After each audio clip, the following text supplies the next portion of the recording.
comments, please. Here. Here.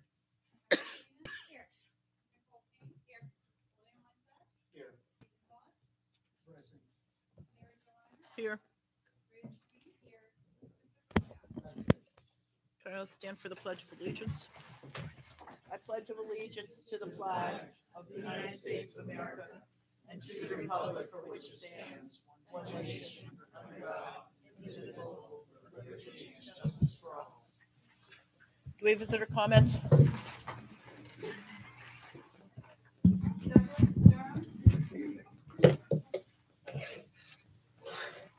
Good evening, everyone. This is a quick comment about the football team.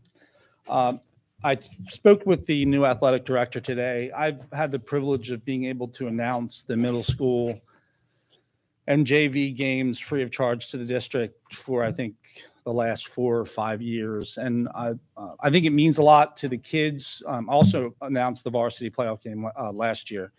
I think it means a lot to the kids who it adds a level of excitement to the games. I think it means something to the parents who don't know all the numbers and don't understand maybe everything about football. I'm not a professional announcer, but I do okay at it. And in speaking with the athletic director today, he said that it was the decision of the board. He implied it was the decision of the board, or it would have to be the decision of the board to announce anything other than varsity games. So speaking to some of the parents today, I would like to volunteer myself to do these middle school and JV games again. If it's a matter of having to be paid, I'd be happy to sign whatever that stipend would be back to the district or to the booster club. So they've asked me to come and speak to that issue tonight. I'm volunteering to do it. I know there's probably not that many games left in the season. At home, I think we've had several road games. There might be a couple more home games remaining. So I'm happy to do that going forward if the board will take action, and then I can be notified through the appropriate administrative channels. Okay, thank you very much. Amy Boucher.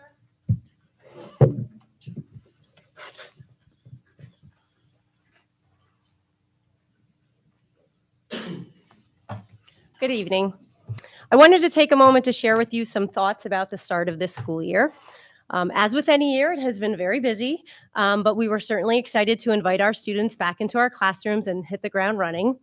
We are so grateful to our custodians, buildings and ground staff, secretaries, administrators, counselors, bus drivers, cafeteria workers, community members, and instructional staff who are invaluable partners. I think from the outside looking in, our start looks pretty good. And I want to reiterate that we are thrilled for this school year. But I would be remiss if I did not share with you a very concerning issue. As always, I am not going to share any information at this podium tonight that has not already been shared with Central Admin, but decisions have consequences, and it is imperative that you, as board members, are aware of issues that have impeded a successful start to this school year. Over the past 2 years, this board has agreed to significantly downsize our technology department, as well as vote to eliminate 2 technology coaching positions. Our start to this school year was not smooth. Please know this is not a reflection of Chris, Jim, Connor, and Danny. They are tasked with doing an impossible job as a team of 3.5 positions in a 1-to-1 district. We appreciate their help at attempting to keep the ship afloat, but there comes a time when you cannot do more with less, and we have reached that point. This is not an exhaustive list, but please, this will give you an idea of how these previous decisions have impacted our students and instruction. Teachers and students do not have access to certain programs like IXL, Discovery Textbook, Read 180 for the start of the school year. It was 3 weeks before the STAR screening assessment program was usable by most students, and it is still not accessible by all. This program assists K-8 in forming intervention groups in math and reading. All freshman students and new students did not have access to Canvas, the major learning platform at the high school. There was zero communication to staff that login information for all K-7 students and new students changed, and teachers could not even assist students with issues. ClassLink at the elementary level took over a week to be fixed, and even then some apps were still not updated, and students could not access those needed programs. Tech tickets that have been submitted are taking significantly longer to fulfill.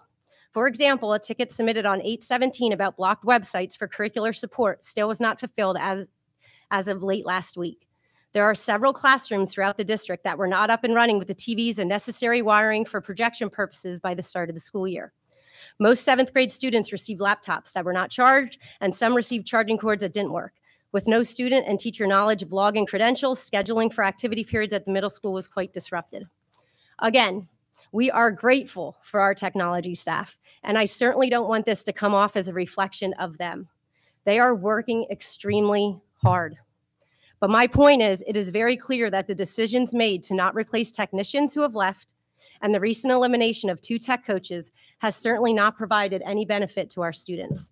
I ask that you, as a board, reflect on decisions that have been made and re-examine the need to provide our technology staff with adequate support. Thank you. Thank you. Okay. The solicitor. Yes, good evening. There were 3 executive sessions. One occurred on September 19th. The facility committee held an executive session to discuss litigation. On September 21st, the negotiation committee held an executive session to discuss upcoming contract negotiations. And tonight, prior to this board meeting, the executive session was held by the board to discuss a personnel matter. Thank you. Can I have a motion to approve the minutes of August 28th? Any comments or questions? All in favor? Aye. Anyone opposed? Minutes are approved. Dr. Mann has a presentation for us tonight. Thank you, Mrs. Finance.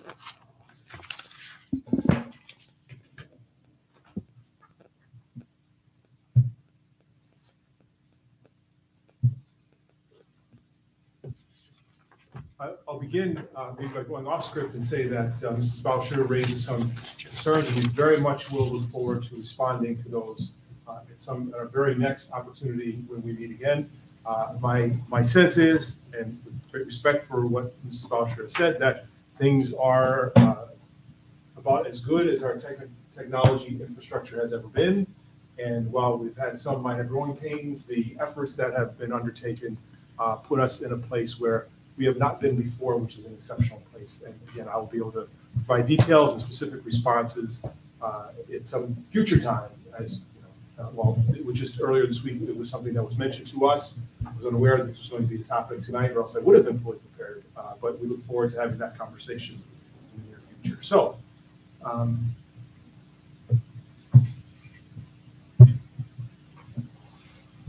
before we begin, I also want to acknowledge that tonight is Yom Kippur. We want to wish the very best to all those who are celebrating.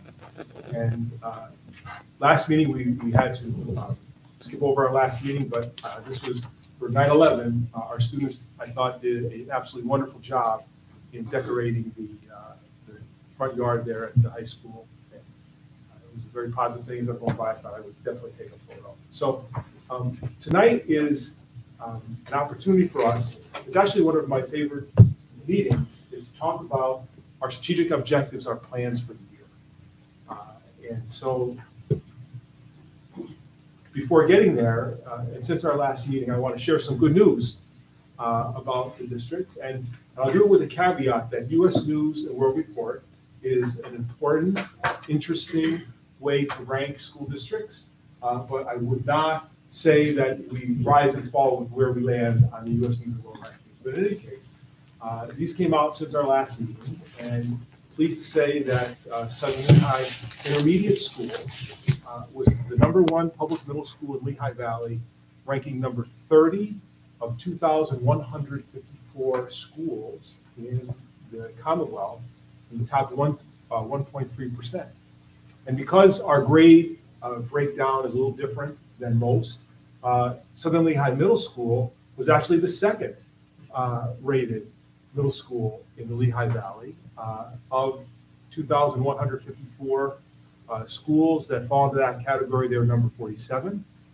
And Southern Lehigh High School was rated as the #1 public high school, excluding charters and private schools, but the #1 rated public high school in the Lehigh Valley, and in the Commonwealth, they were number 70 of 750. So some good news there, just to look at it and say, hey, not bad. Congratulations, and obviously our hope is to go higher. And so each year, administration presents yearly objectives that are based on our strategic plan. Our objectives cover all aspects of the district's operation. This is our goals for the year, essentially. And you'll see that we are cycling between planning and implementing and then evaluating as we go. So we're always planning, we're always implementing, and then we're always moving forward and evaluating. So to begin with, our first strategic objective, obviously, is related to language arts. We've talked about this for a long time. We will monitor and support the prior phases of the initiative, including the implementation of foundations, GEODs, the decodable readers, Read Well, which are special ed, the specific special ed program for our special education students, and the scheduling and interventions that we have put into place and that are working, we think, very well, but we'll be monitoring those very closely. This year, we're beginning the implementation of Wisdom language arts program. We have daily instructional support to our teachers who are embracing this and doing tremendous work. We plan to continue our extensive professional development, and we'll hear later from Dr. Trinkle. Part of our objectives this year is parent and community partnership, where we want to develop outreach and resources to parents and community to enhance the partnerships in how we teach our kids to read as a community and as in our families. We also have additional curricular initiatives because we said, look, we don't want to just focus on reading. We have much more to do than that. We have social studies curriculum and planning, Spanish immersion curriculum and planning. We're going to review the curriculum and best practices in 4 through 6. And we hope to adopt a new Spanish immersion curriculum in grades 1 through 3. We are going to be implementing new science standards in 25-26. So we're going to be implementing professional development of our science teachers and our principals in preparation for the new science standards. We are going to have professional development and engage elementary teachers with addressing math fact fluency. This is a core skill and one that we want to have, just as we have an organized system-wide approach to teaching reading. We want to make sure that we're doing the same with this important aspect for elementary teachers in math fact fluency. And then we are going to have ongoing updates of textbooks and curricular resources, including for our AP courses. So those are some of the things. And I'll pause if there are any questions as we go from side to side, or if there's maybe wait to the end, that would be fine too. Okay. Hi, Dr. Mann, could I ask a quick question? I know with those first 3 or 4 in English language arts curriculum planning 7 through 12, as well as social studies curriculum planning 7 through 12, are those different phases of a curriculum planning cycle, or will we? I'm saying okay, such that are we entering different phases so we aren't doing the same phases? Or are they coordinated? Could Yeah. you or Dr. Trinkle explain a little bit more about that? There used to be here what they call the curriculum circle of excellence or something along the lines there, where there was a implement plan. Oh, I don't mean that. Sorry, I'll clarify. I wasn't referring to that. I was just referring in general when districts adopt curriculum. The first phase is the feedback from what's working, what isn't, what do we look at, what do we will you be entering whatever the process that is Yes. being entered? Are we entering it at the same time for each, or are we at different points? Well, we've been staggering because we want to make sure that we actually don't bite off too much. That was my question, Yes. essentially. Yeah, So we are planning and staging it. We very much seek and benefit greatly from the input of our teachers. They actually are great in the process. And for instance, we spoke about some of the language arts. We're implementing and monitoring now. Right. Just as we had done. for the before. elementary, right? For the elementary, right. And so now we realize we have to move on. Right. And so we are going as quickly as we can, but at the same time, not going so fast as to do something. And quality is far better than speed, more important than speed. So we have all kinds of plans. I mean, this is just a top line detail, and we could show you all the different things that we're doing. Just a really quick question while you're pulling that up. So then are we still following what we've done in the past with respect to choosing subject areas? They tended to fall within a certain timeline, like you would cycle through English and then social studies, that kind of thing. So are we still doing that? Or are we ramping up certain areas in particular while being mindful of not biting off more than we can chew? Yeah, we've identified, for instance, math fact fluency. Right. Was a very important aspect that we needed to identify in elementary, and that will be our focus in planning.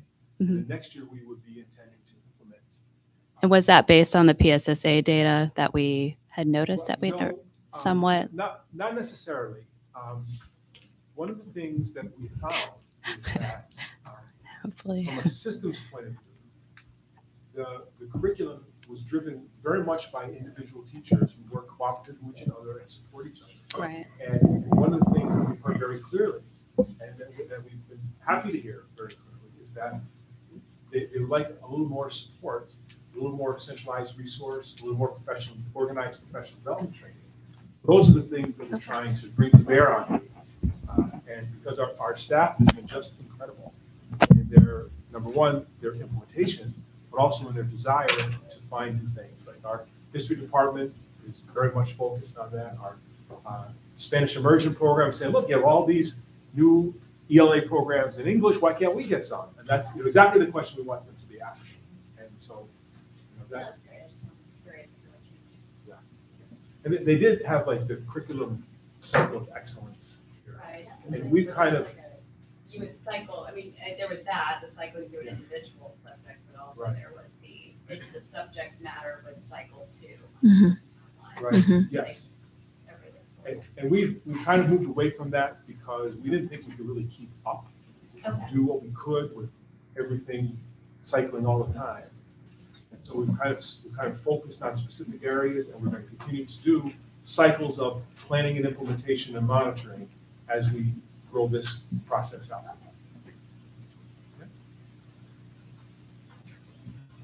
The next goal we have for the year, strategic objective, is public access to curricular materials. And we want to develop and implement plans to make our curricular materials publicly available on the district's website. Now, when we hear this, our thinking, right, is that number one, we are developing really great curriculum. Right? And we're going to be in a position to actually have curriculum that we can post so that people can use it as a resource and that people can know what it is we're doing because we're very proud of it. Right? Now, I do know that as soon as we hear about public posting of curriculum, people get a little nervous about, is this going to be an intrusive thing, right? Are we going to be asking teachers to post like their third grade spelling test for June or whatever, And we're not, all right? So what we're trying to do is to say, hey, look, we're doing some great work. We now finally have some curriculum in a position that we can post it because it's really good stuff. And if it's really good stuff that we're using, why not have it out there because we are proud of it? But in the same way, we're going to be measured about this and not do it in a way that is intrusive. I have a question. So by the curriculum, that means books, textbooks, maybe like a list of this is what we're going to be reading this year, those kind of things. We're, like you just said, that you're not going to post a spelling test. Teachers aren't going to be required to put their lesson plans on the website, right? This is more just like, this is the curriculum, this is the book we're teaching from. And for example, there's a huge amount of parent resources that we're gathering, pretty much all that we're doing. We would like to have it up. Win Wisdom has a very detailed curriculum that we follow, all right, that teachers can use. And again, teachers may modify it a little bit or adjust during the day. We're not asking for their notes or their book, but we have this that we've been working on. So we think it should be up there. So parents know, hey, we're reading this book. These are the questions that are being asked about the book. These are things, these are assignments that my child would be expected to do. But not something like, okay, you want the distribution of grades and your lesson plan for Tuesday next week and all that kind of thing. Our teachers don't need that level of filling out forms and posting because they're hard at work teaching kids, but in the same way, we want to be responsive. And we also think that from a legislative point of view, we're going to have to do this anyway.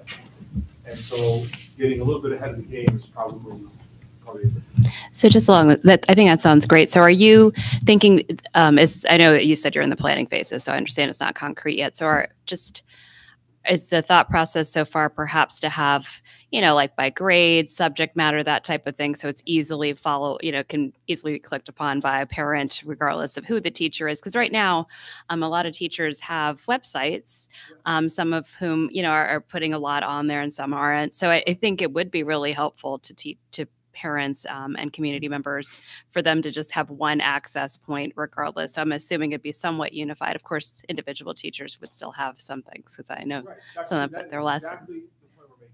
Okay. Because teachers have developed tremendous resources themselves. Some are posting it, others just have it and use it in their classrooms. And so while we would definitely not discourage anyone from doing their individual websites and communicating with parents in their own way, we would propose to have, for instance, intermediate school curriculum, language arts, history, math, science, and then within that framework, we would be very proudly posting what it is that we have available. And over time, we're going to be filling in what may be some blanks that occur as we roll this out initially.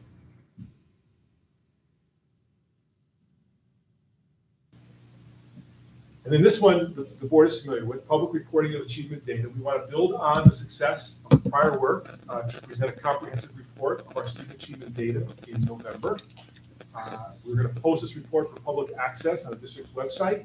And of course, data is no good unless we're able to use it. And so we're utilizing that data to make instructional and program decisions. That's not new, but this will be the second year we're building upon that. So, dual enrollment. We had actually a conversation about this today. Broadly and repeatedly communicate dual enrollment opportunities to parents and students. We're coming to the home stretch. We're going to accelerate that work in the next couple of weeks. We want to develop strategies and resources to facilitate college course registration. We want the process to be easy and workable. And so that's the other aspects of it. And we want to develop dual enrollment participation tracking systems to assist in future program development and refinement. So last year we had a lot of people taking dual enrollment, but now we want to track it and see how it's working. The foundation, the Southern Lehigh Education Foundation, is going to cover the cost of our free reduced lunch students who are enrolled in this program. And so we want to build upon some of the successes that I believe we've had. I think we did a student survey, and we had over 500 responses of students who we think ultimately will be signing up for these programs. So, I have a question about dual. I'd be interested in knowing, because we now have dual enrollment options with multiple colleges. I know that not all of the dual enrollment credits will transfer to every school. That's just how it works. And you don't know until you apply for colleges which one of your credits they're going to take and which ones they won't. I would love to know which of the colleges that we offer dual enrollment through are more, their credits are more easily transferred. Like if L-Tri-C, which I doubt that this is the case, but if L-Tri-C offers all these dual enrollment classes, but all these kids are applying to colleges and nobody's taking L-Tri-C's credits, like we should know that, right?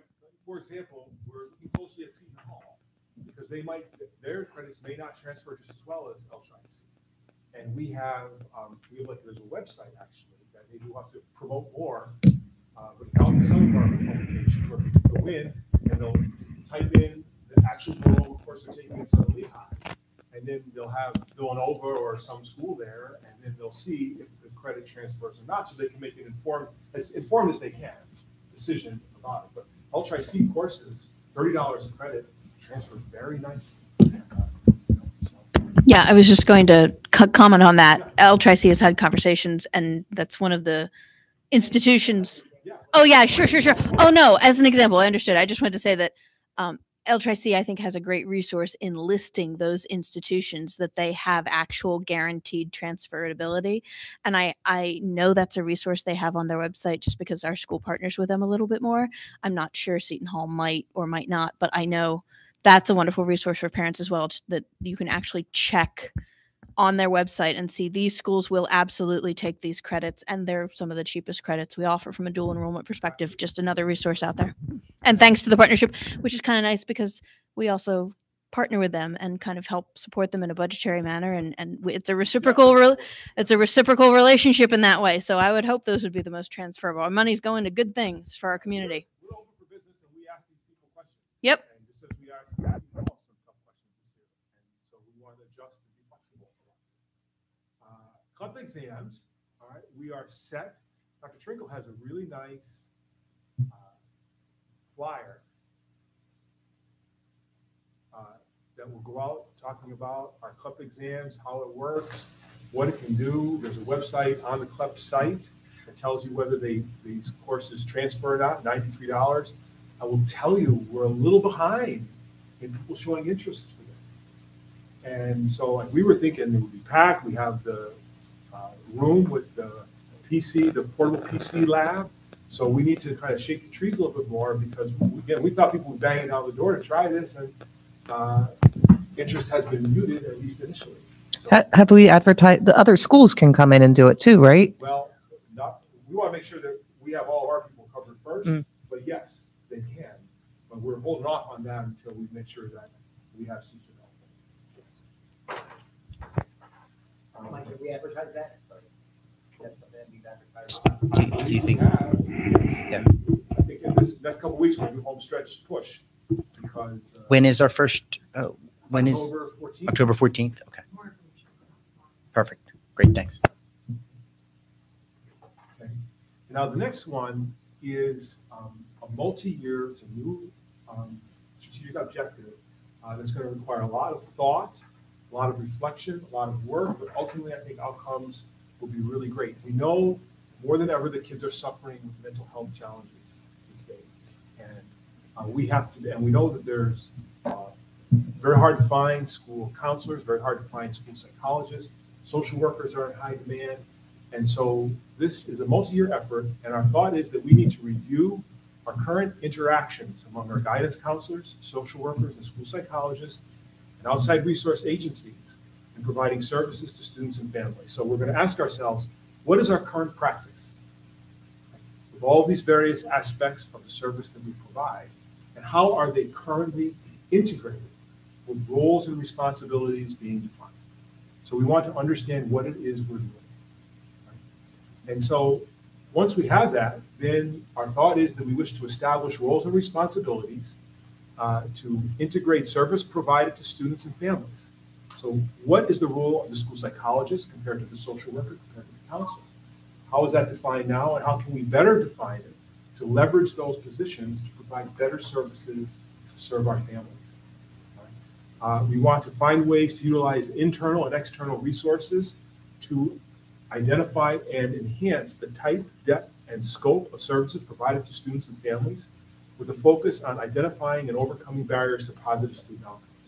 What stands in the way of our students' success? And how, on an integrated way, can we help students to be successful? So what are the outcomes we want to achieve? How can we get our kids there? And how can we support them with these services that we've identified as being important? And then we also, once we identify those outcomes, right, we want to develop expectations and, importantly, metrics for these functions. We want to be able to measure. And so, example, what specific services are provided to students in grades 9 through 12 regarding the college application process? That's just one example. So then we would want to go back and say, from 9th grade to 12th grade, right, what does this process look like? What are the metrics or benchmarks or timelines along the way?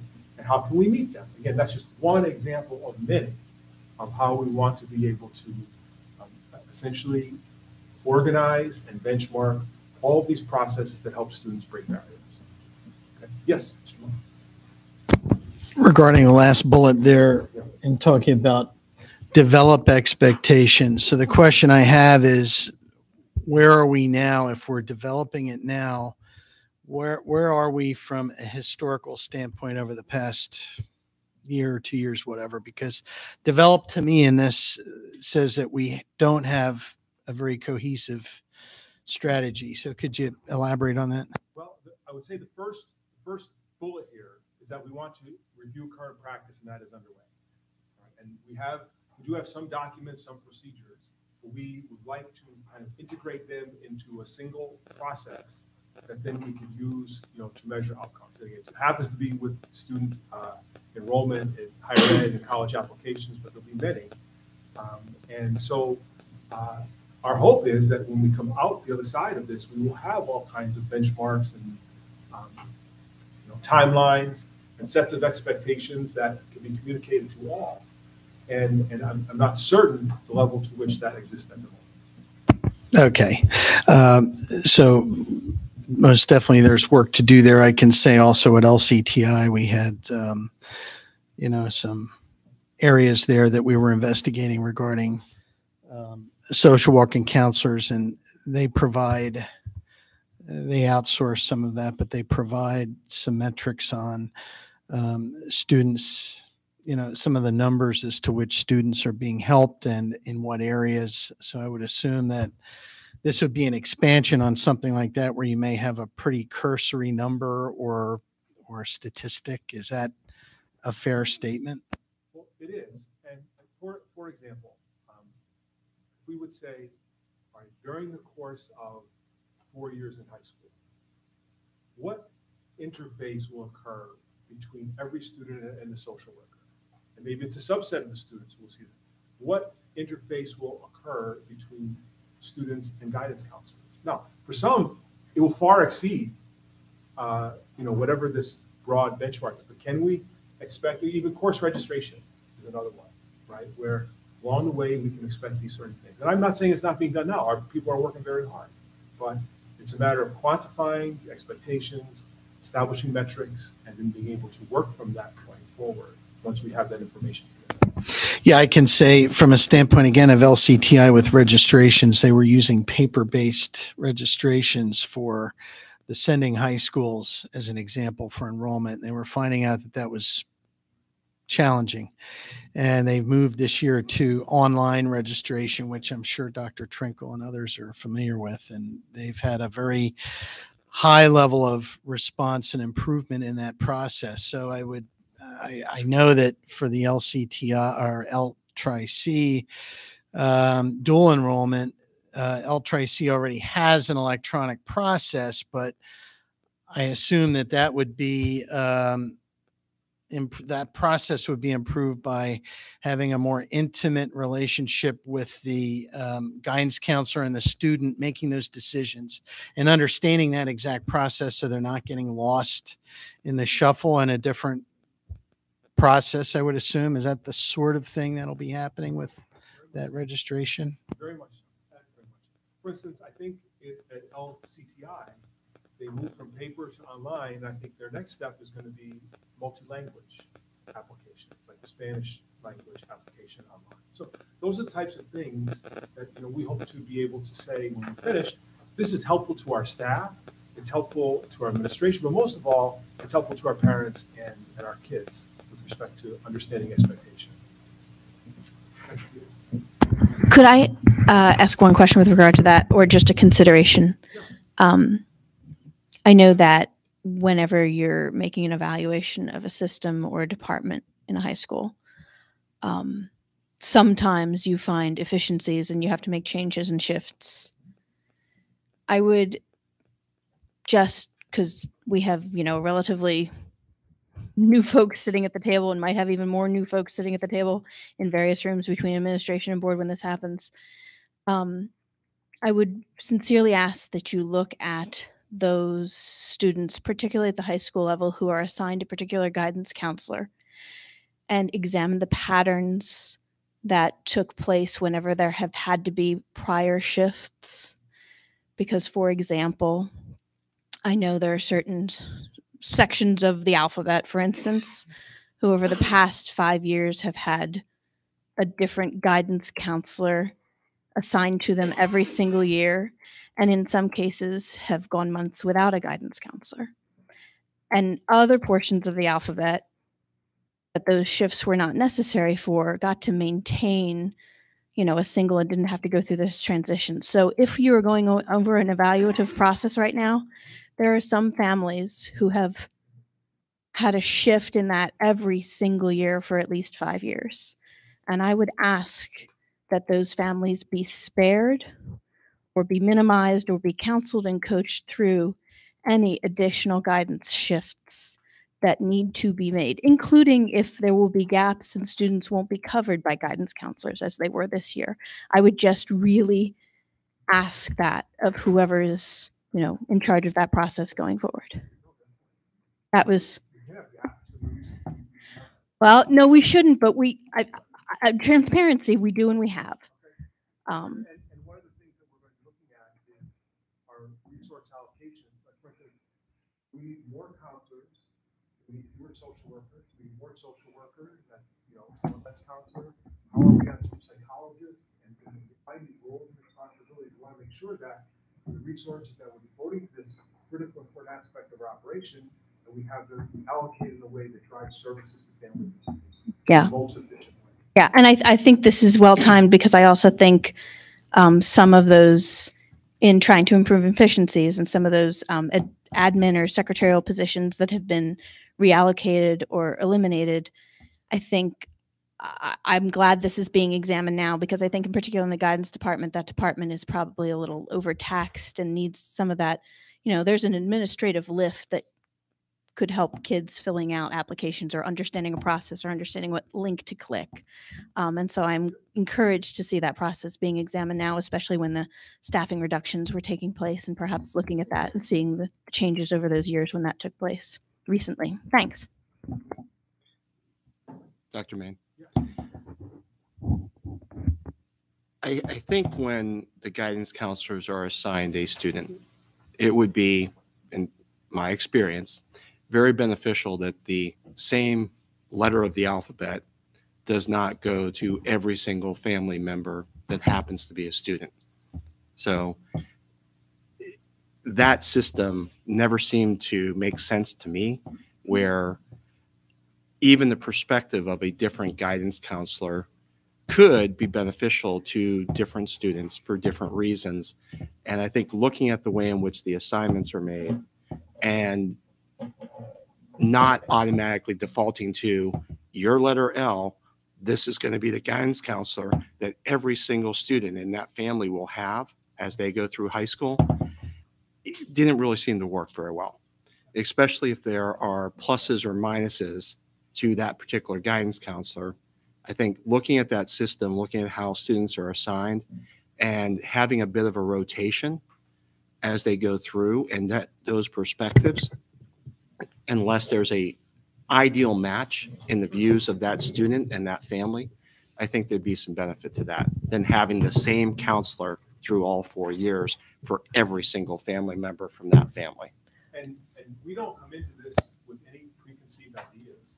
And we also don't come in here with any desire to keep anything the same, right? So these are exactly the type of questions that we want to be asking, and that hopefully when we come up to the other side of this, again, it's a multi-year process, that we will have better processes in place, and if adjusting who gets assigned to whom can be improved, and we so desperately want to do that. That's exactly what it is we're doing. Again, I don't know that we're not going to do letters, or we are, and I don't want people to think we're prejudging this, but in the end, those are exactly the type of questions. How can we do it better? How can we support our family and our kids at a time when they need it? I would say that I'm glad that it is being looked at. I agree partially with Bill, but then I also go the other way in that how many times has it been beneficial that a counselor already knew a family situation when the brother or sister, siblings came in? So I'm saying I'm glad we're looking at it. I'm just saying that it's something to definitely evaluate. And again, we're not just going to come out to the board one day and say, well, this is how it is, right? I mean, we're going to have good ongoing conversations with the board. We'll keep you posted on our progress. We'll look for your guidance and your input into this. I guess we are looking for guidance from our staff, our parents. So this is we're excited about this because we think in the end, we'll be able to do some things even better than we already did. Okay. We also want to continue to build our partnership with the Southern Lehigh Education Foundation. We want to develop and implement strategies to enhance the partnership between the foundation and the school district. And these partnerships include dual enrollment, which is really exciting where we are now to be able to provide free tuition for our students for free reduced lunch for our dual enrollment. E-gaming is something we're looking at. There's some good work going on there. A supplemental science curriculum, we have some science nights planned.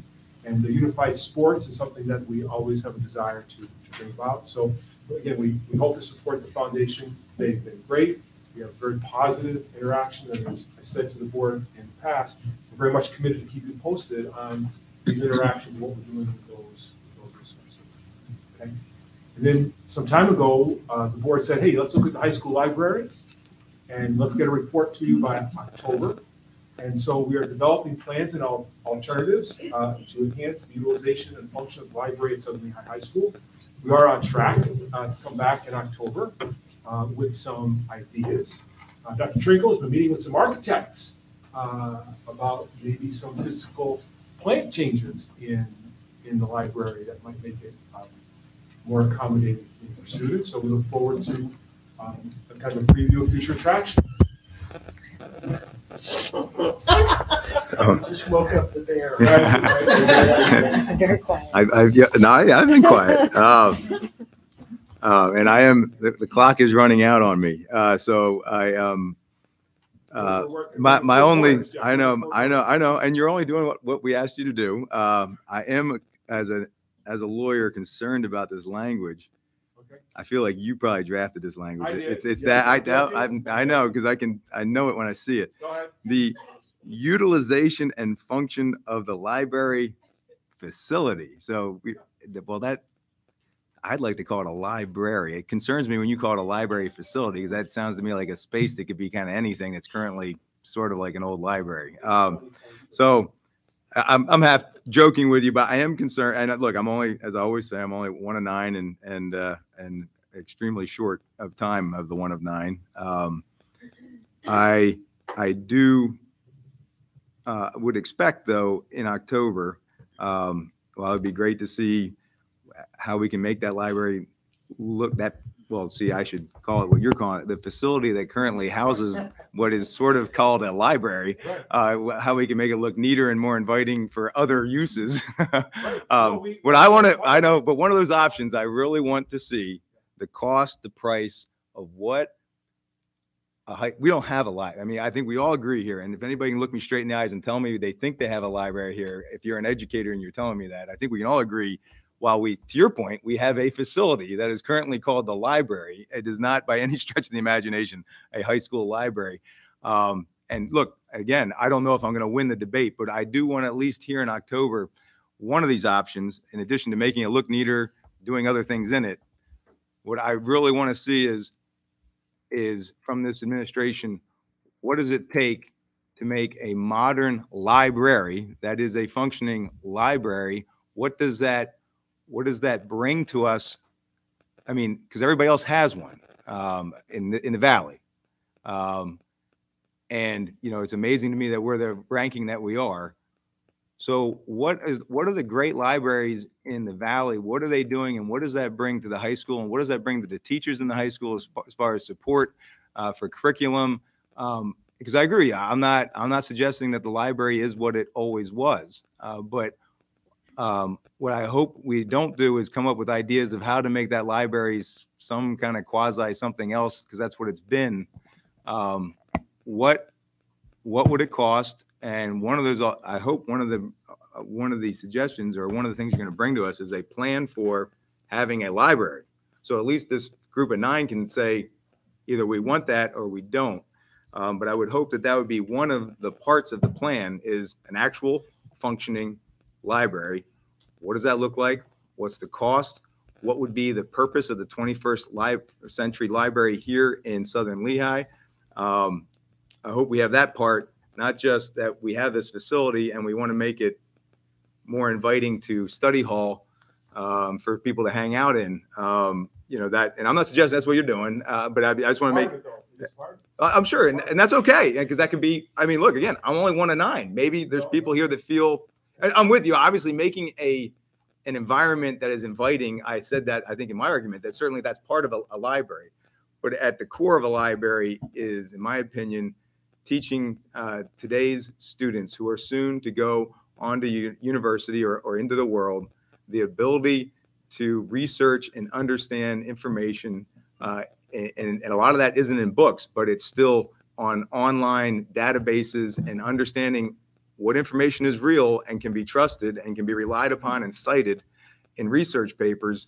And I think that's just one aspect of it, but those are the types of things that I don't know that is being, and you can say, well, ELA is addressing that. Well, I don't know that that's true, and I don't think it is true. So how are we making sure all those things are happening? Right. Let me Without, and to my, oh, yep, go ahead. And I know you're gonna do it in October, so I don't necessarily expect you to address it all night. Because you could, I mean, the board could tell us, look, you're Okay. off track. But Yep. Here's the thought, right? The skills to do research, right? Knowing, what's good and bad as far as all of those traditional library skills. Think about hiring a librarian as one solution. Think about that complex skill set. Think about a teacher or a librarian who has 5 periods per day in a building of over 1,000 kids. And how can we meaningfully take that person and have them do anything other than teach a language arts class and not do it well for a building this big, right? So what I'm saying is that to rely on a librarian to teach skills to a building of 1,000 or 1,100 really kids, and to be a resource for 100 teachers, right? And to keep a book on the shelf. That's how it used to be, like this Dewey Decimal System. That's not in the alternative, right? I think it is critically important that we identify the skills, and you identify the doing that we want our kids to walk out the door with. And, take the ability to do research. If we don't integrate that in a systemic way into our curriculum, where we do have amazing teachers, subject area knowledge, who themselves know how to do this research and can incorporate it into their specific assignments and provide feedback over the course of time in the context of the course they teach, that's how we will teach those skills. We will not teach them, in my opinion, by dumping that on a librarian and having them come through every other week in a special and say, this is how we do research. So I was gonna, that's actually, to Jeff's point, I agree with you. And I was gonna mention that before you answered, actually, with respect to figuring out a better way to incorporate it into the curriculum itself. Back, at the lower levels or the younger levels, there is an actual library session that the kids will rotate through, but it's a lot different back then, right? With respect to the number of students, what they're learning and how they would engage with that, I think, element of the curriculum. So one thing, it sounds like, I agree with the track that you're on. One thing I would suggest is something that we've been talking about here, and to some degree tonight and in general as well. I think one thing we also need to prepare our high schoolers for is the real world. And part of being a member of the real world is making decisions as an individual. So I think, some of these questions that we're talking about, dual enrollment, the CLEP exam, things like that, like they come up in the courses that the kids are taking right now, but I think it's very hard for them to make judgments and to really truly understand how to make those decisions. So I think I would suggest that in the classes that are relevant, you have them understand the resources that are available to them as a member of the district, such as those. I think it's great that you send it out to parents. The parents have multiple children in different grades, have jobs, can't understand it themselves. So, it'd be helpful for the kids to have a more informed position on it and understand what the relevance is to them in the future, in addition to, what was already said. Yeah, they need to know how to do research before ChatGPT takes it over, and all that stuff. So just. And so, what we want the library to be is an inviting place. Being a library has to extend beyond the library into our classrooms.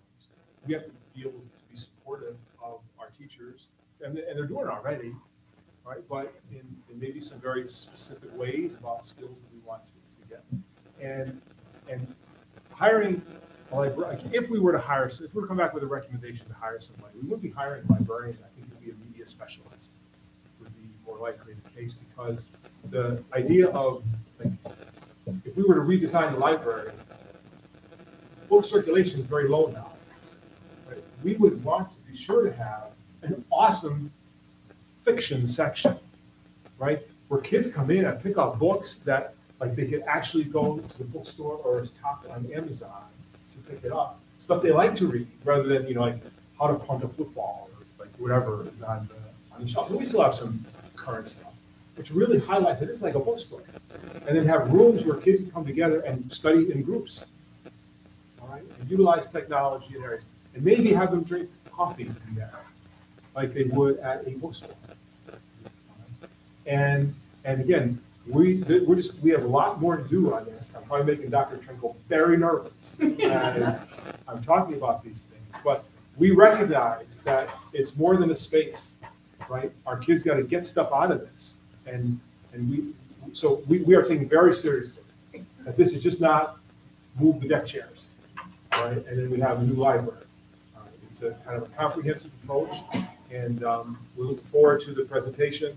And Dr. Hinkle will correct all the misinformation that I provided late in October. I think that sounds on point to me. I'm encouraged by that.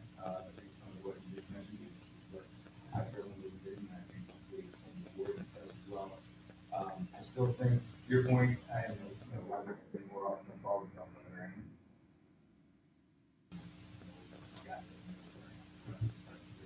I think important to just spoke about, and it is important that everybody across buildings and subject matter is reinforcing these skills. I completely agree with that. But I do think it's important that some of those skills are housed in one person who is helping to facilitate that in a space that is budgeted and focuses on that and other aspects of it. I think it's hard to say that we're going to look at that and not embody that somewhere in this building. So I think to me it's pretty important that someone be identified and move into that area that can kind of oversee that. But I think with other buildings, that's what we have. I think it works well. I think at the high school level, I do have 5 classes a day. I don't know. That's not how, and I agree with that. I think you just have to look at what is that job description, what is that person, and what does that look like? I agree with it. It's not just a person teaching 5 classes. X number of people in high school. I don't know how much people do that. And I agree that that's not how I'm doing it. But I'd be both curious to see, I guess my point is I really want to see an option that has that on the table. What does that look like? But it sounds like, as usual, I've gotten upset about something I should do. Well, no, that's okay. You guys are already I'm blown away. No. Oh, now see, low expectations. All right. I'm going to get off this slide. I should have moved quickly to the next slide. On to the Eagles. On to the Eagles. Oh, that's right. Eagles. Myself, I'll be quiet so you get to the Eagles, and then I prolong everything. Okay. Now I'm done. So, onto technology. To tell you about our aspirations towards building out an infrastructure that was on the brink of collapse. Right? Okay. Remember last summer, as we were coming through, we started the year. Yep. We couldn't get on A the lot of internet. what you described, I thought it sounded and him. So pretty let cool. me just run through some of the things that we're working on. Implementation of internet infrastructure. I think we have installed about 250 or 300 access points. And what are other 200. districts So doing? 200 access points, 90% complete. We're implementation of a virtualized server, 75% complete. We are reorganizing, we talked about this, the phone service. Instead of having hundreds and hundreds of individual phone lines, we're now running it through the internet system, about 65% complete. I think that Some of these things we're working on, and it's not been entirely flawless, but we have been developing and implementing a new student authentication procedure to increase security and simplicity for student access to district technology applications. We found that we had student numbers and personally identifiable information that could be used to log in to students' websites and applications. And we really had a need to change that because we found it to be a very serious security threat. We are developing this year multi-factor authentication and related security measures because our insurance companies are demanding it and we want to avoid being hacked is really what it amounts to. We want to execute necessary actions to complete the data transfer and staff training to ensure the transition to Infinite Campus. As you know, we're moving away from Sapphire next year. This year, we're taking all of our data and migrating it over from Sapphire into Infinite Campus. And importantly, we want to develop preliminary plans for implementation of Infinite Campus in all departments with a focus on improving data quality, streamlining processes, accessing meaningful information, and enhancing internal and external communication. So just because we're getting a new system, we have to do more than learn how to look up a student's name or transfer a student to a class. We want to, in this year of preparation, look at how we can use Infinite Campus to streamline our administrative processes, to build efficiencies and provide better services. And so that is part of this data transfer. And I think we have our first meeting with Infinite Campus coming up in a week or two. Human resources. Any questions on technology? Yes. I just make a statement in support of probably Chris Summa and the others that the cyber aspect for cybersecurity, MFA, and these other preventative measures are critical to take place. And I was on a strategic planning group at Penridge a couple of years ago. This was one of their main objectives on their strategic plan, because there's too much of an opportunity in a system, in a public school system, to be subjected to a threat. And so I, for one, am glad to see we're moving in this way. And it's not easy. The other thing I'm going to say is it's not easy, and it's complex, and it takes time, effort, debugging, validation, and all of the other things that go into implementing these software utilities. Believe me, I live it, and I see the challenges in it, and it takes time, and there are going to be rough spots, and hopefully the rough spots are minimal, but they are going to occur, but it's necessary. And having personal information protected is really critical in today's age. So that's all I have to say. Thanks. On to human resources. We're pleased to have Dr. Little with us. And now that we demanded he be up to speed, he's had his break-in period, so now we go. We want to get back into the policy process. We want to execute a transition by developing familiarity with current practices, roles, and responsibilities, which we've accomplished. We want to develop and implement processes to review and acquire feedback from staff, administration, legal counsel, and the board on proposed policies and administrative regulations. We want to establish and execute a schedule for board review and approval of policies and regulations. We want to develop internal processes and practices that will institutionalize approved policies and regulations. So that's, we hope to pick up and improve the process that has already been begun. And we're thinking October, we want to reinstitute and get back on track in a kind of a new and upgraded way. So Dr. Little is looking forward to getting going on that. We have internal procedures and processes in human resources. We want to develop procedures and guidelines in consultation with staff and legal counsel, critical to the human office function. So we want to then kind of institutionalize how we handle Title IX investigations, how we handle right to know, how we handle staff recruitment, hiring, onboarding, and retention. We want to make sure we're hitting every aspect of mandated reporting. And we also want to make sure that the business office and the HR office are talking to each other, particularly when it comes to benefits, administration, and payroll. And so we do all these things now in some ways and others. But again, we hope to improve how we operate and improve the efficiencies, and provide better service, to make sure that we are doing what we should to serve our teachers, our students, our community in these very important aspects of the operation. Another strategic objective of the HR office is to develop a position control function. We want to develop and implement mechanisms to ensure the accurate and timely reporting of current and historical staff data. We are not fully sure at all times how many people we have and where they are, and what certifications they have, and who's on leave and who's not. And so we want to active and retired employees with all associated demographic information, including certifications and employment category. We want to better understand permanent, temporary, vacant, and unfilled positions. We want a verification of proper pay and benefits as aligned with current agreements. So are we paying what we say we're paying? Are we doing what we say we're doing? And we want the verification of the provision of medical and related benefits to those who are eligible, and also not pay them to those who aren't. And so we need to have procedures in place to be sure that we know what we're confident that we're doing, doing well in all these aspects. And that'll be a challenge for our HR office. Okay. Facilities, the stadium, which we are excited about, but we have a punch list that Mr. Pepe is working on. We want to ensure project completion.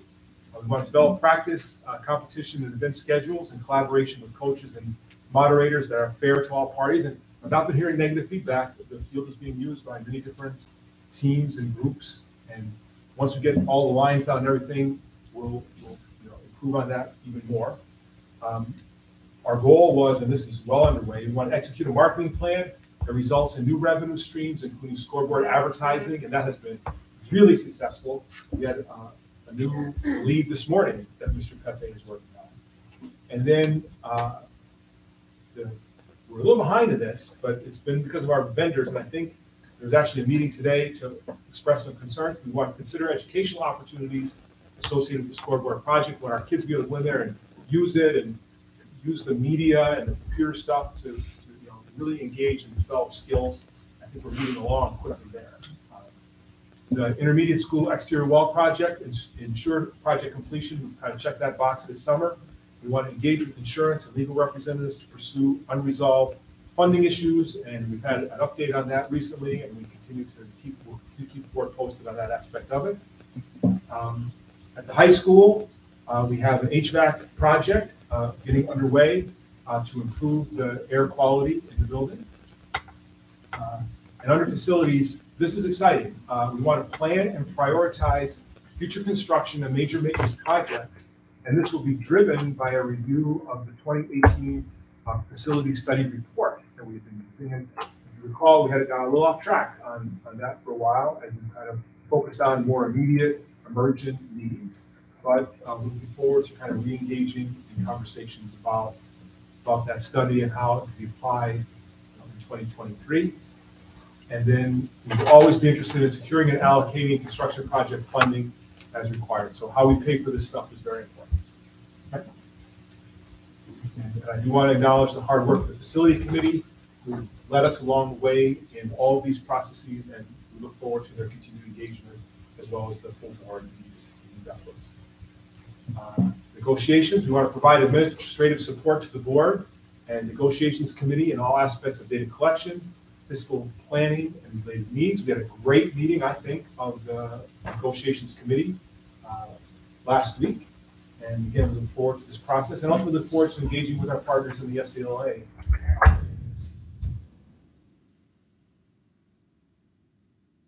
And then as far as internal controls and efficiencies, we want to identify and implement improved internal controls.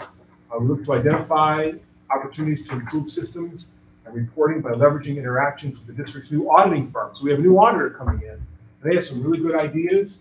They've identified some weaknesses that have kind of gone unnoticed in the past. So we're looking forward to leveraging the expertise of this new firm. The audits will not be easier, but they'll be better. And that's a really good testament to the business office, looking to not make it easy, but to make harder audits to make sure we have better procedures in place. And we want to identify and improve efficiencies in district operations. And we're going to be developing action plans to increase efficiencies. Medical access funding is on the agenda tonight. And so we will be very soon billing the federal government for services we're already providing to create a brand new revenue stream for the school district, commonly used in many places.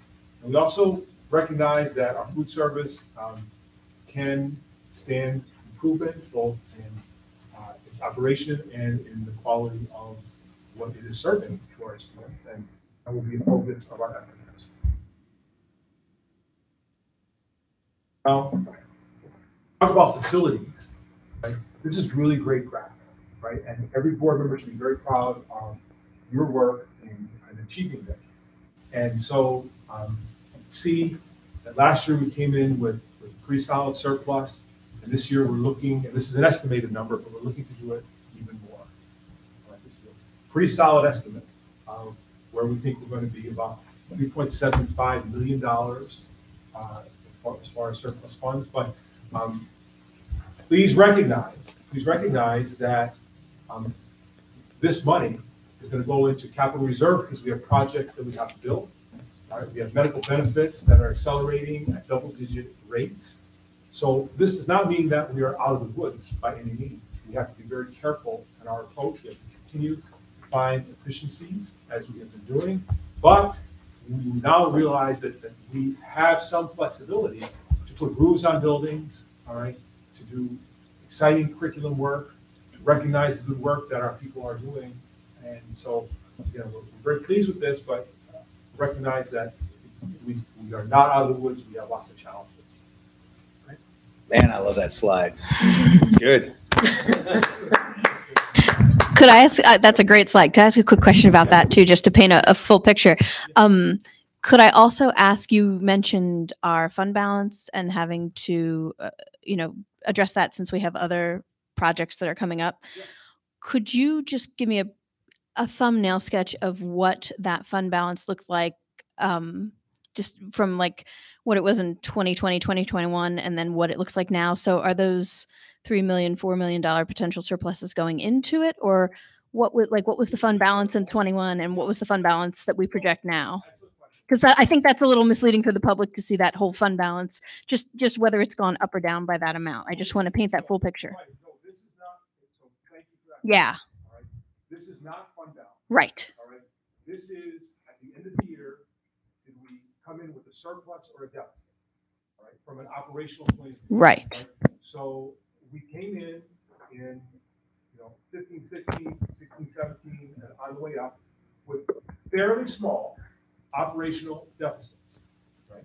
And that money was drawn from the fund balance. So a very healthy fund balance was being diminished. Not Gradually, yeah. By not large numbers, right? And so my guess is around that time, 17 million comes to mind. And Mr. Pepe, you can correct me, right? 17 million comes to mind. Yeah, 17 or 18 million around the year of what were you thinking? Well, around 2021, like in here again. Sure. Yeah. But we're looking at around 17 million. Great. Yep. And then now we're drawing down some money because we're paying for like $1 million for the brick project. Mm-hmm. We're going to be paying stadium expenses. Loan for. Yep. And so we're drawing down there. And so these monies now of $2 million, and we're hoping about 3.75, will be cycled into the capital reserve, which is essentially just Right. And then we will draw on that when we do our projects going forward. Okay, so 17 or 18 million in an undesignated unreserved fund balance around 2020, 2021. Doesn't have to be, I'm not going to hold you precise. And what would you say you estimate the fund balance to be at the end of like 2022, 2023?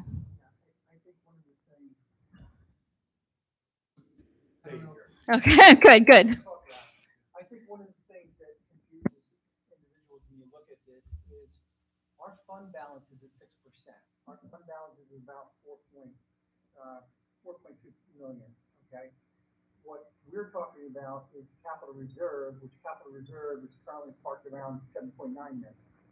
So if we finish the year out with additional funds, we have the option to either go for the max 8% on our fund balance and or instead make a deposit in the capital reserve, knowing that we have a lot of projects ahead of us, which is what Dr. Mann's talking about.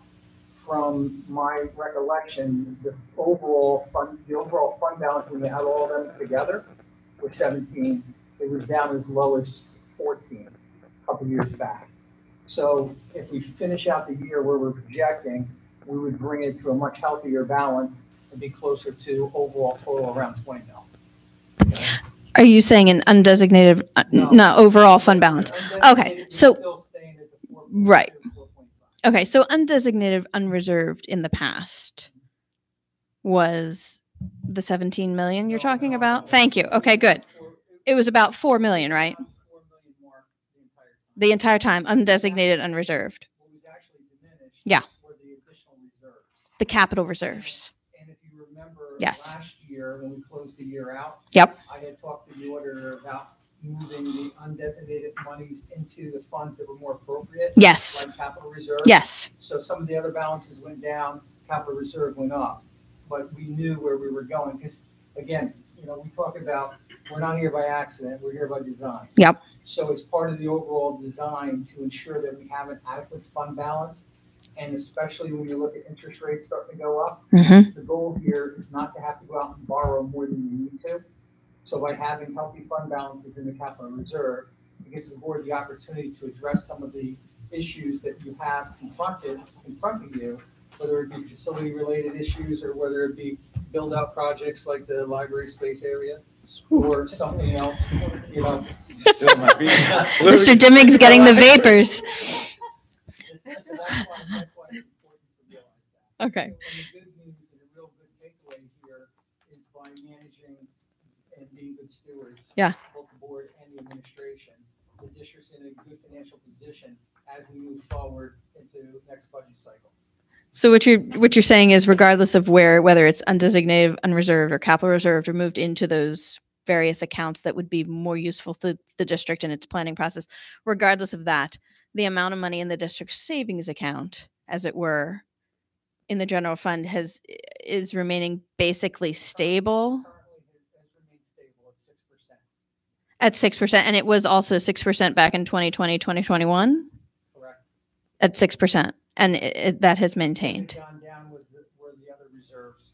That is what I'm remembering. That's what's not ringing a bell with me. So the other reserves were depleted. Which reserves were those? Yeah, like for instance, you did not have a healthy reserve and capital reserve. Yes, okay. And so now we're rebalancing in a healthier way, but the overall reserve is maintained at about a 6%. Right, and a lot of what was driving that was the operational budget was finishing in a deficit. Yes. And if you Sure. remember, it was as high as 800,000. Yep. On average.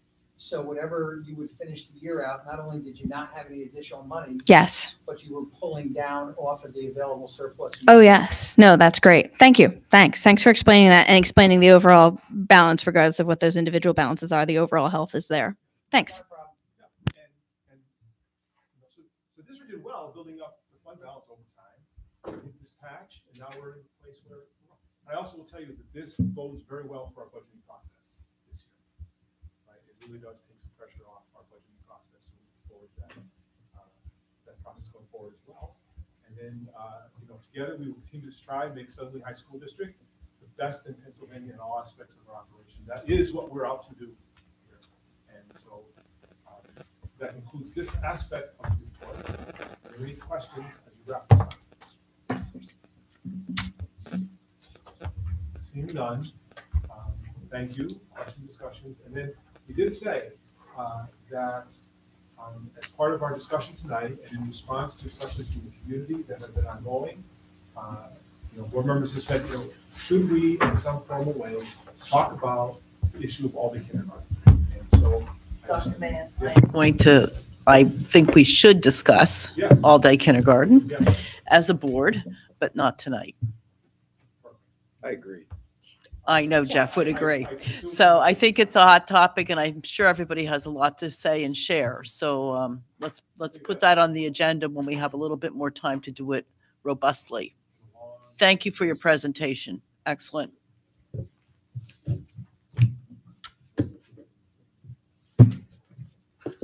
How long, Bill? 3 minutes? Sorry, that's it. It was good to hear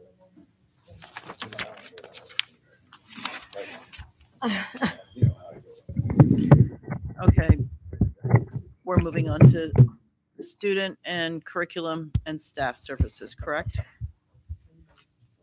Yes. Yes? Karen, Dr. Trinkle, were you going to do Yes. something? Yes, I just have a few brief updates. Okay, if you go don't ahead. mind. Some curricular updates. I think that'll maybe give a little bit more clarification to what Dr. Mann was referring to. As you know, Our elementary classrooms are in their first year of implementation of our new core literary resource, which is Wit and Wisdom.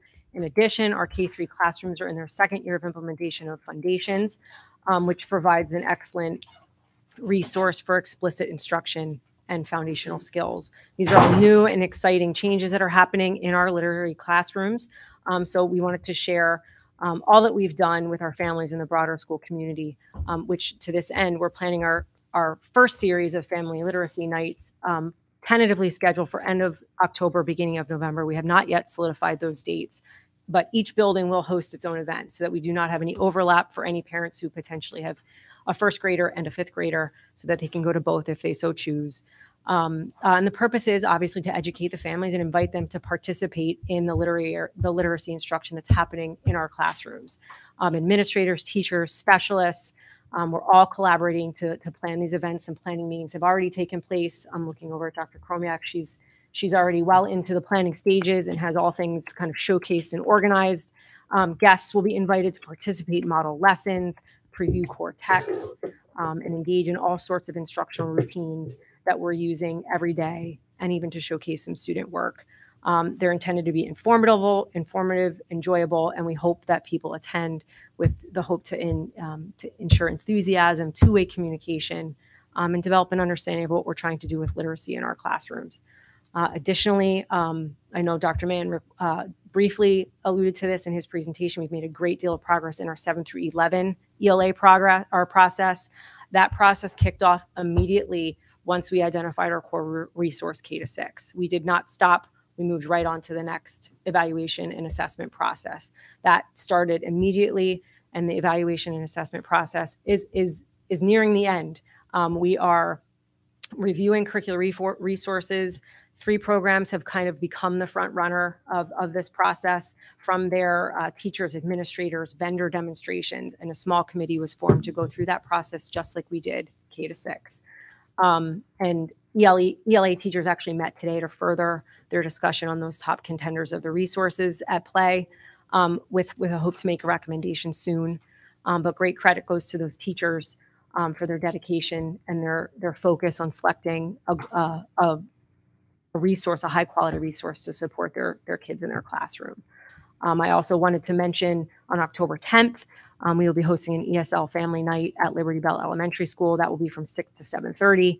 It'll be community engagement to share a collaborative environment for parents, guardians, and their students. We'll provide information on WIDA test scores. It'll focus on community connections, from the connection from home to school, with the opportunity to learn about their child's education. So that will be on October 10th at Liberty Bell from 6 to 7:30. Those are the updates I have on the curricular components that Dr. Mann referenced in his presentation tonight. I'll move on if you would like me to. So you'll see disposal of district texts. The motion is to dispose of the following items listed 1 through 4. Those were resources that were housed in, I think, what's called the Little House. Is that what it's called? They've been there for decades. Dr. Solometto has reviewed them. We've sold them for a very small amount of money. Everything else is being donated to locations at no cost, with a vendor that we have partnered with to do so the last cycle of disposal. So those are on for your approval this evening. Also under this is the 23-24 health and safety plan. Minor changes were made to that, but it really aligns to our operational activity right now in alignment with our communicable disease policy. Also, you'll see the school-based access program. This partnership will allow us to move forward and begin billing in January. I, as well as 2 other individuals, will be sitting in an all-day training tomorrow to get that process up and running to, like I said, begin billing in January. The other item here is the letter of agreement for Title II non-public programs. This will allow us to partner with the IU to help us funnel more explicitly the money to our non-public schools for Title II. We have the same partnership for Title I, and actually Title III is completely governed by the consortium through the IU for us because we receive below a threshold of money. So this is a like partnership to allow us to better funnel the money to our non-publics through that consolidated application. Any questions? Can I have a motion to approve the items under 5? Any other questions or comments? All in favor? Aye. Those motions are approved.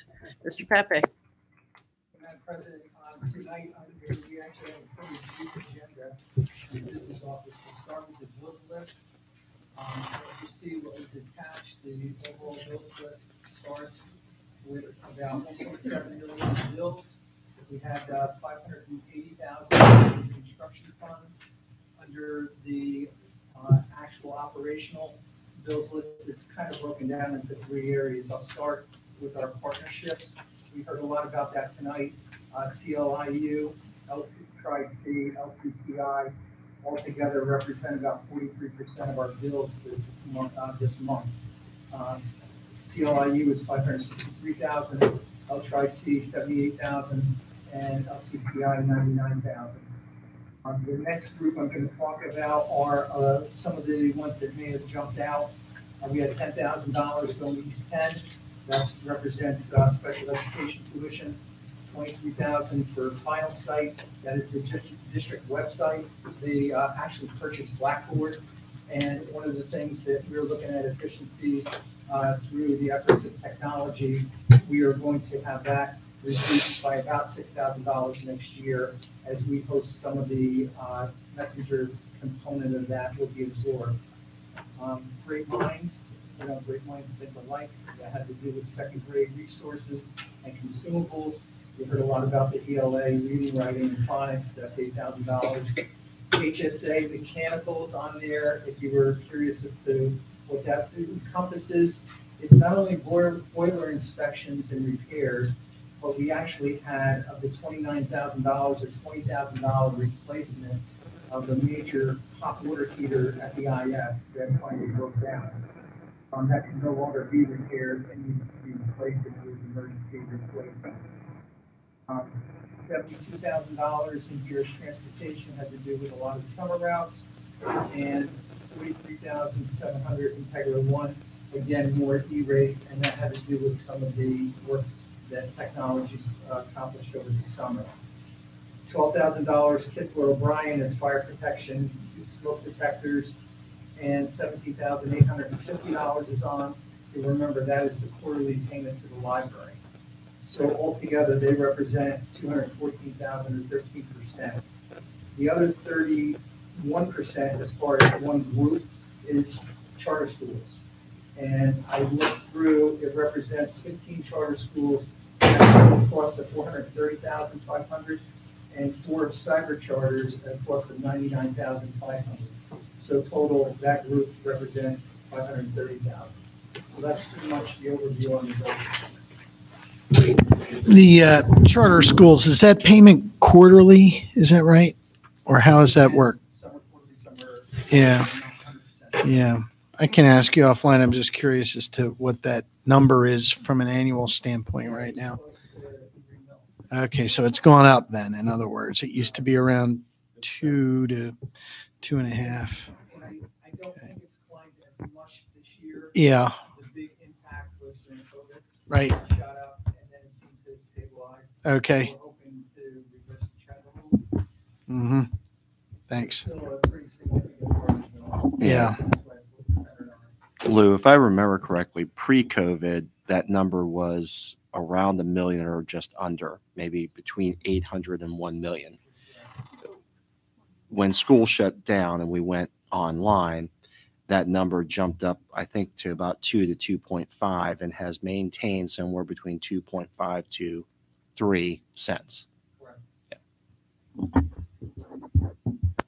that's it for the bills list, Madam President. Okay.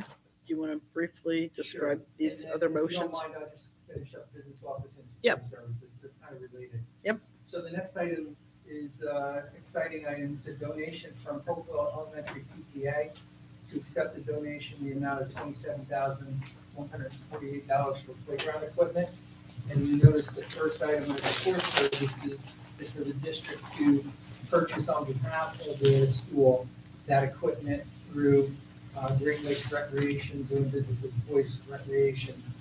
And that is also, we were able to save the school about $2,000 by getting involved and looking through the national cooperatives that we have to get the same equipment. So that's pretty exciting stuff.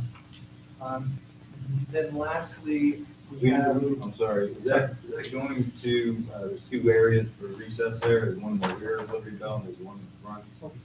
Or Hopewell, oh, that's my problem. Okay. I don't know anything about Hopewell. All right, we're good.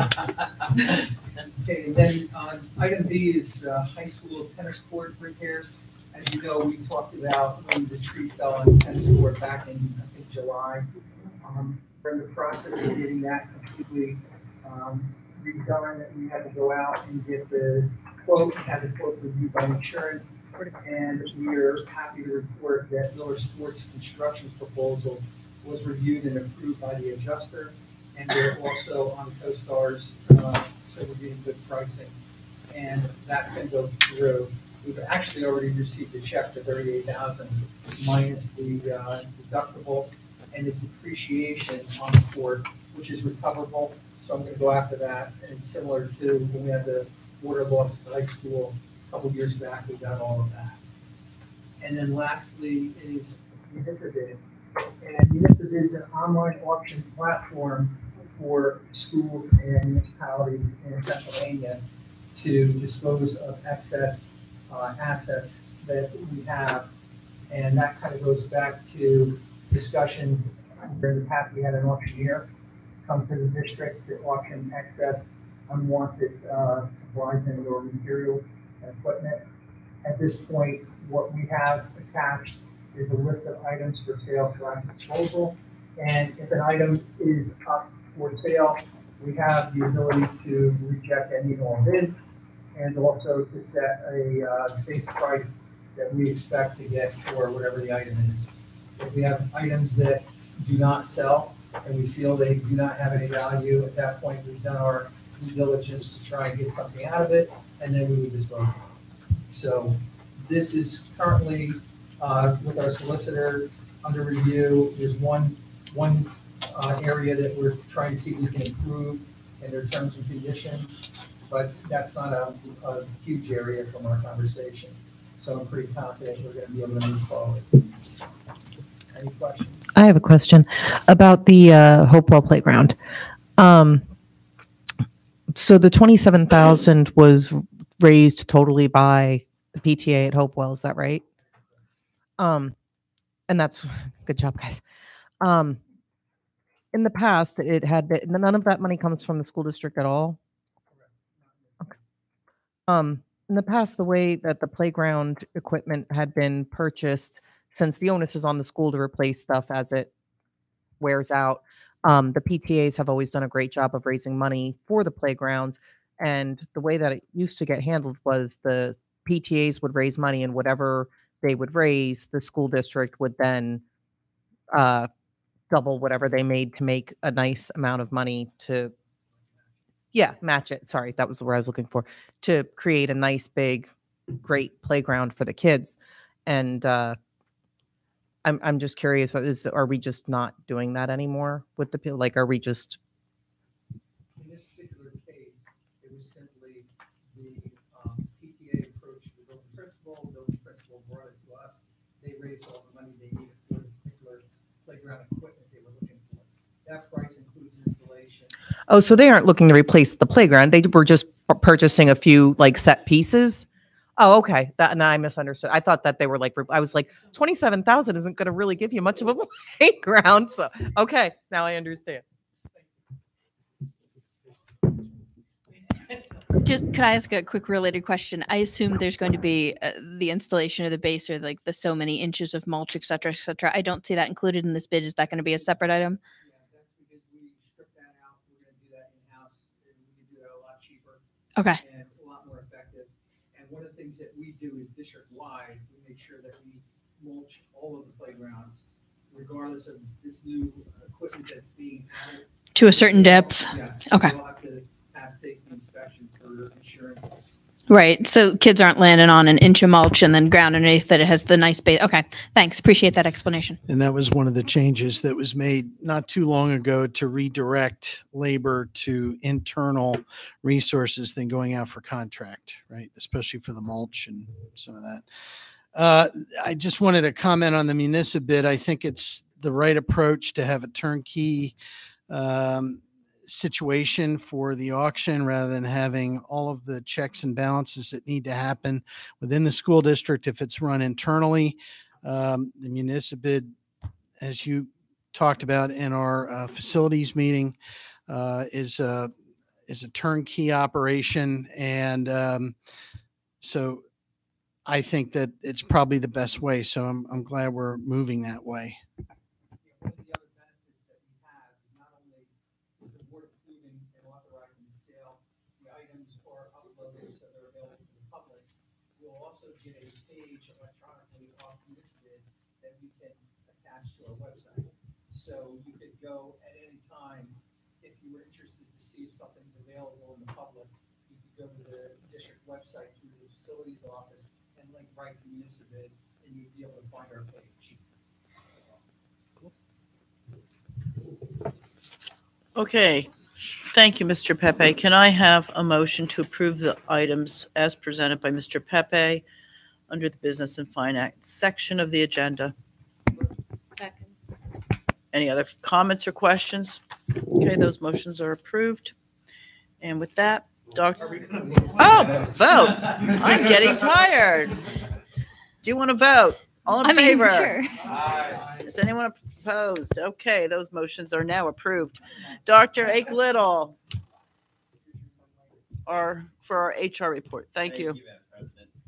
So I'm glad to begin with the appointments because we are now fully staffed with all certified staff with the appointment of these two individuals. With classified staff, we also have a number of new IAs and food service workers for this academic year. And we also have a number of extracurricular folks who are interested in working, especially in sports for our fall and whatever remaining fall we have, but also all of our winter activities that we have queued. We also have athletic event workers as well as volunteer coaches. We have done, my assistant has done an excellent job processing making sure that all the paperwork, including certifications as well as clearances and all that, are in order. We've had a pretty revolving door of individuals coming in and out of our office, and we've been very good about making sure that they get their paperwork in on time. So we also have our subject area leaders for school counseling, as well as 2 student teachers that are beginning now that the fall term is well underway. And we have new substitutes that we are bringing on board. We, of course, anticipate and are working with our substitutes. Some of our substitutes actually still have active certification, so we're now looking at them as we project long-term absences, whether they may be coming down the line as people who come to us about medical needs and things like that. We're keeping those individuals in mind because we know them and they are folks that have worked with us, and we would like to, of course, approach them first if there is an extended vacancy. And at the very end, we have individuals who have asked for increment for their compensation for graduate credits that they have obtained. We have some individuals who asked for leave without pay for exceptional circumstances. Anything over 2 days of unpaid leave, we of course bring to the board for your approval. And we have the resignation of we have classified staff, and actually we had a late addition to the classified staff, which was an individual who had been out for the majority of last week, but formally gave her notice at the very end, actually this morning, that was effective at the end of Friday. And that individual on too. Thank you. Could I ask just 2 brief questions? You said, I'm sorry, I was trying to follow you as I opened the document again for the late edition. Are you saying in addition to the 4, I'm struggling to open, that last bit, you said classified employee or unclassified employee resignation? So Classified, our support staff. Thank you. And that was the late edition. Yes. Thank you. I'm with you there. Okay, great. Thanks. Okay. My question was, I see that you mentioned the winter sports coaching positions, and I see that we have a number of wrestling coaches. I was just wondering if we had any word on whether or not girls wrestling would be, do we have any movement in PIAA on word of, I know it's probably not your, not your wheelhouse, but I saw that we had wrestling coaches on here. And so I was curious if we had any movement on that or what the plan was, because I also see we have a woman listed as a wrestling coach, which is a great addition because we currently have girls wrestling. I was wondering if we had, I like that, girl coach for the girls wrestling, but do we have any more movement on a separate girls wrestling team? The PIAA they did get their 100 school districts, so Mhm. they have acknowledged wrestling as a sport. That will, we don't, I believe at the moment, we don't watch it closely. We don't have a critical mass enough to form a team per se, but we believe that this development will provide much broader opportunity for our girls to compete at district and statewide events. So we see the opportunities opening up, and to the extent that our program grows, then we'll be back talking about a formal, actual wrestling team. But at this very moment, we don't have numbers to support it. But if we would have member support, we at least have the flexibility with staffing that we could at least shift this season, even if we didn't have a full-fledged team, to We would make it provide work for sure. those Yeah, provide those right. opportunities and shift. The more this grows, the more opportunity our girls will have. Right. And as this, again, as other teams start to grow, we'll Right. have more competition, and then that may draw in hopefully more participants, which in turn will form more teams. So I hope it'll be like a positive feedback cycle for this to occur. Great, thanks. Can I have a motion to approve the human resources report? Comments or questions? All in favor? Aye. Anyone opposed? Okay, the report's approved. Do we have anything from the facilities committee? Yes, no, that we met last week on Tuesday. The administration gave an update on the stadium and the various items on the punch list to be completed before final closeout. As noticed, the intermediate school and the brick repairs had been discussed also. That had been closed out, I think it was August 30th, if I remember correctly, Lou. And then we talked about the planning and the equipment beginning to come in for the HVAC project, and that Michael Rohrbach is working on getting that plan in place and ready. And they also talked about sharing with us in the coming months the long-term facilities plan, 5-year plan. So that'll be coming up, I believe, in the November 7th. Thank you. Thank you. And just briefly, as Mike mentioned, the negotiations committee has begun to meet and had their first meeting last week. Could I add an IU report as the IU representative? Sure. Thanks. Under committee reports, I attended the CLIU board meeting recently, and I just wanted to announce that at that board meeting every year, they have the Annie Sullivan Award named after Helen Keller's teacher and lifetime friend. And this year, the Annie Sullivan Award, which recognizes an educator who exemplifies caring involvement with students with disabilities and helps others in our schools and community to understand and accept students with disabilities. Nominations are taken for both internal and external staff members of the IU, as well as family members and students, family members of those students. And this year, the Annie Sullivan Award recipient was CLIU school psychologist Emily Zapula, which is significant because Emily Zapula is also a parent and Southern Lehigh resident. So if you happen to see her, congratulate her. It's a very prestigious award, and it's one of the most celebrated opening events at the IU, and we were happy to celebrate her at our recent board meeting. So thank you to our resident for helping in our broader school community through the IU. We congratulate and applaud her efforts. Okay, thank you. Do we have any other business? Do we have any I just had a question. I wanted to see if Mike could acknowledge our visitor comment regarding the announcer for middle school. Is that something that we can discuss? I will have to ask our athletic director about that process. It is definitely not something we would dump on the lap of the board to make this decision. And so we'll look at it. I think there may be some concerns about I don't think there are any other sports at that level that do receive announcement services, so to speak. But let me talk to our AD and our principal to see if we can get back to Mr. Durham about his question. Thank you. Yep. Thank you.